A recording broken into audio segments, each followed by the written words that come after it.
اسرائیل باز آنے والا نہیں ہے۔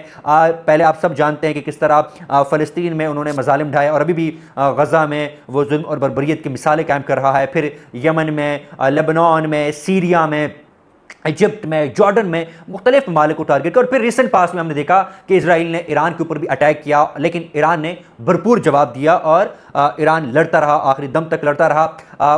اس کے بعد پھر ہم نے دیکھا کہ اب قطار کے اوپر اسرائیل نے ایئر اسٹرائک کیے۔ تو یہاں سے ایک میسج پورے مشرق وسطیٰ کے ممالک کی طرف چلا گیا ہے کہ بھائی اسرائیل باز آنے والا نہیں ہے، آج قطار کی باری ہے، کل کو خدا نہ کرے وہ سعودی عرب کے اوپر اٹیک کر سکتا ہے، کے اوپر اٹیک کر سکتا ہے، بحرین کے اوپر کر سکتا ہے۔ تو اب یہ اسرائیل کا میسج واضح ہے کہ ہم جو ہے فورس کے ذریعے جو ہماری جو جوئش سپریمیسی ہے، جو ہماری جو زائنسٹ سپریمیسی ہے، اس کو ہم پرسو کرتے رہیں گے۔ لہٰذا اسرائیل جو ہے ہیجمنی کے اپنی ہیجمونک جو ایٹیچیوڈ ہے اس سے باز نہیں آ رہا ہے۔ اسرائیل کی کوشش ہے کہ وہ اپنے آپ کو مزید ایکسپینڈ کرے۔